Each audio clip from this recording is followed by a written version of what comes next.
Welcome back to PR After Hours. I'm your host, Alex Greenwood, bringing you your weekly cocktail of PR and marketing tips that will help you and your business.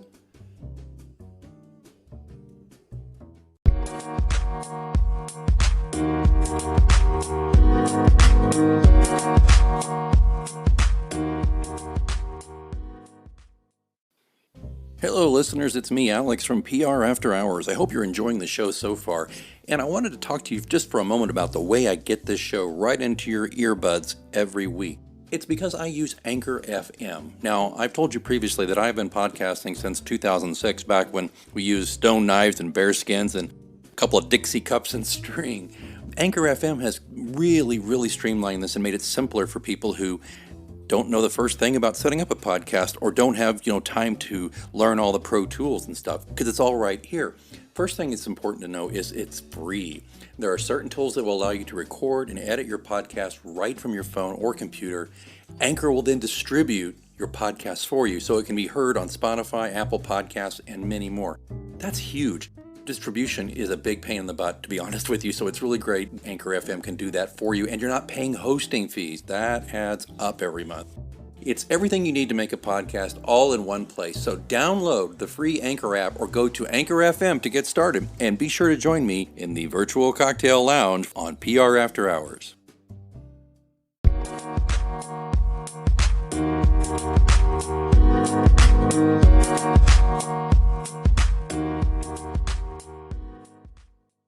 Your weekly cocktail of PR and marketing tips is open here in the virtual lounge. And remember, every week we get a fresh concoction of public relations, marketing, and business management tips. But today we're lucky enough to have an interview with a pro. He's not a PR pro, though. He's not even really a marketing pro. He used to be, but he's more of a guy who designs and builds things. And we're really glad to have him here because it's Brian Hutton. He's with Tablecraft. And what Brian does is design food service industry products. He designs them, and then Tablecraft manufactures them, and they're in restaurants and food service outlets everywhere. Brian, thanks for joining us here in the virtual lounge. We're going to mix you up a nice little virtual teeny, and we'll slide that way down the bar to you so we can maintain social distance. Thank you very much. I appreciate it. Brian, I wanted to have you on the show because I've interviewed you twice now on my other show, Mysterious Goings On. Link will be in the show notes. One, because the first time we interviewed you was about your creativity at work, and it was fascinating. It's the most downloaded episode of that show, or that series. And then the most recent one I interviewed you that recently was about COVID-19 and the effects on the food service industry. And I'm talking about the effects it has on manufacturers like yourself, or people who work with manufacturers, operators, restaurant operators and food service outlets, and then the consumers. So I thought, though, it would be a great lesson for our listeners, particularly our business people who listen for business tips, to understand adaptability. And one thing you said in our lengthy interview was that restaurants have to adapt or perish. Can you give us some examples and some thoughts on that? A couple of examples is a full-service independent restaurant. If most of their business is people coming in and sitting at tables, they can't do that right now. So they have to figure out a way to continue to, one, serve their customer base who can't come in now, as well as to continue to make payroll and pay their rent and pay the utility bills and do all those kind of things. And so a number of them are just shifting gears. So they've increased curbside and pickup, and some have done meal kits. So, which is kind of prepared food that you take home, you heat, you combine it yourself. And then some, as we, I think, talked about in a bit more detail on the other cast, was a number of them will become mini grocery stores as well. So they've been offering eggs or steaks or those type of things, staple products, flour or yeast, things that may have been out of stock at the grocery store, but you can purchase them from the restaurant. So they're just trying to find ways to recover and adapt to what this new environment has to offer. Now, that has application beyond your industry. Any business should think about adaptability, correct? Absolutely. Everybody from a financial planner who has to now not meet in person with their clients, but has to build up their communications, I would assume, in a big way. Right now, they have to adapt in that way. But then there's things like gyms. I want to ask you about this thought. My Sure. kickboxing gym started doing virtual online workouts. Sure. You Yeah, know, absolutely. My kids, do dance, and so their dance instructor is doing the same thing, just trying to find ways from a distance to do the same things that they people are accustomed to doing face to face. And so, yes, that would be that virtually any service industry has got to find a way. I dropped off my taxes to my accountant, who I usually sit down with. We shake hands, we kibitz. I put it in a Dropbox with my mask on. I went home, and then we had a conversation on the phone, and we exchange emails, and we'll probably have to exchange them again for signatures, but everything is being done remotely. Kids are remote learning, and so yes, that's one way that service industries are having to adapt. I'm on the product side, and I'm looking at, okay, what new products can support those things, and try and find those avenues and outlets as well. So with an increase in delivery, what supports that with required face-to-face interactions? How can we make those safer? And so I do it on the product side as well. and it doesn't have to be high tech either. Now, let me give you an example. I do enjoy a cocktail. That's why we're in the virtual lounge. Well, I wanted to get stock up on some things at my local liquor store. I used to love to just go because I love to look at all the pretty bottles and look at the different wines that are new, and there's tastings. And of course, those things are out the window now. Liquor stores are still allowed to be open here where I am, but it's not my idea of a good time to go anywhere and mingle with other Right. people, even with a mask on. I just don't want to do it. So what they started offering was curbside. So here's how that works for my liquor store. You call them up and you just say, I need this or this. Now what I liked about this was I got immediate personal service. I called up, talked to Pat, the guy I deal with there at the liquor store. He's got a huge staff of people, but he took the call, and I said, hey man, I need my usuals. I read off the usuals. By the way, this is not something I do every week. this is like a 2 month resupply of stuff. But I read off my usuals, and then I said, I'd love a certain wine that tastes like this to go with this. I'm grilling a lot of stuff, and I want this.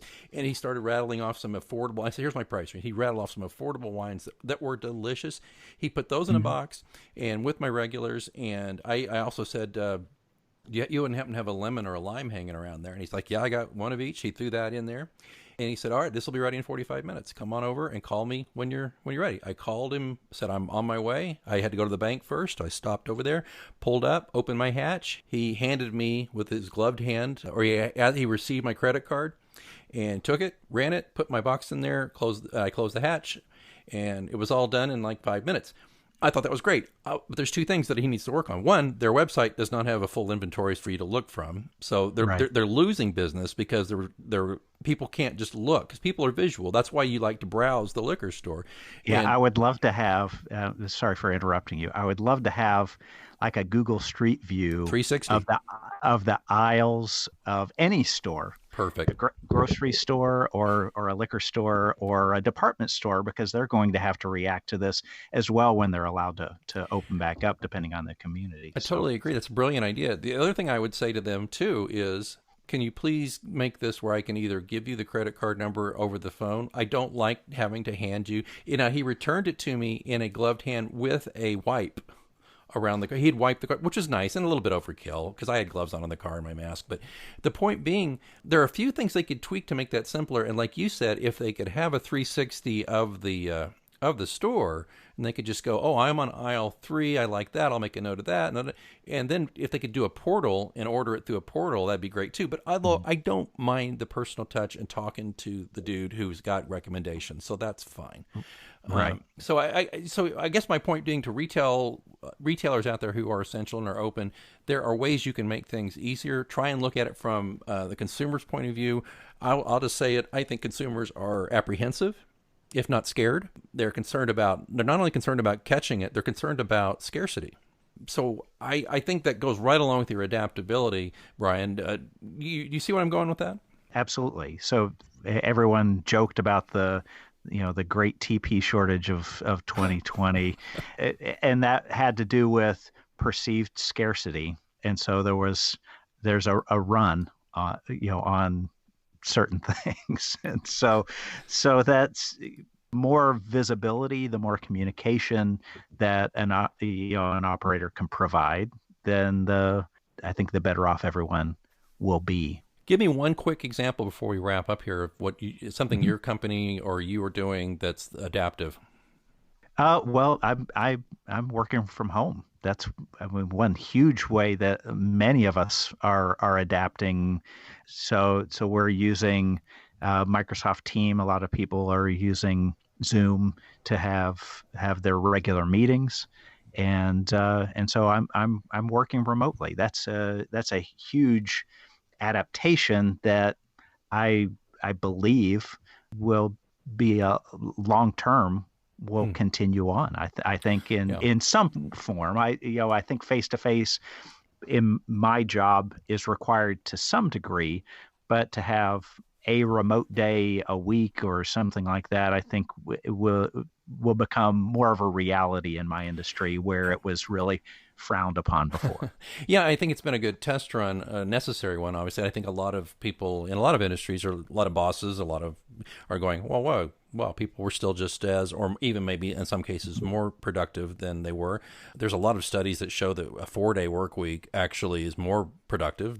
I think we're going to see a lot of that. And looking just Mhm. as an aside at the pollution levels going down dramatically since this Oh began. yeah, I mean, yeah, it's the water is great clear for the in Venice. environment. The water is Yeah. clear in Venice. You've been to Venice, I know Yeah, that. yeah. Well, and I saw the pictures of downtown Delhi, They can New see Delhi, the where you can mountains. actually see.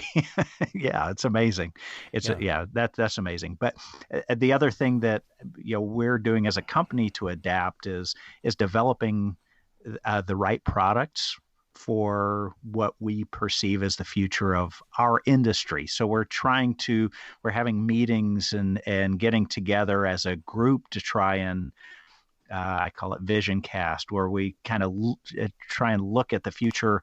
What products can we develop to help support what the next 6, 12, 18, 24 months will look like, and have just the right things. And I think for anyone else in a service industry, getting together with a group of your peers Hmm. and really talking about what actions can you take now for what you see as 6 months from now, what your industry will look like. So what can you do? What new things can you offer?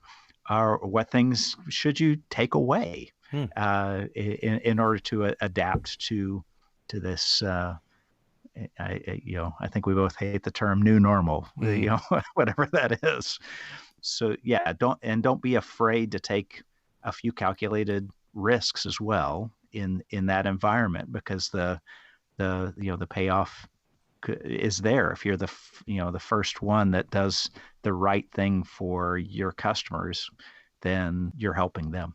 I hear it's last call. Brian Hutton, food service product designer for Tablecraft. Thank you so very much for giving me and our listeners your insights into how adaptability can help your business. So there'll be links in the show notes to the other programs I mentioned. And if Brian has a link he wants me to share, I'll put it in there as well. I'm seeing they're turning on the ugly lights here, so it's time to go home from the lounge, sadly. Don't forget to check out the show notes at prafterhours.com. And of course, join us next time for your virtual cocktail of public relations, marketing, and business management tips, news, and interviews right here on PR After Hours. I'm Alex Greenwood. Talk to you soon.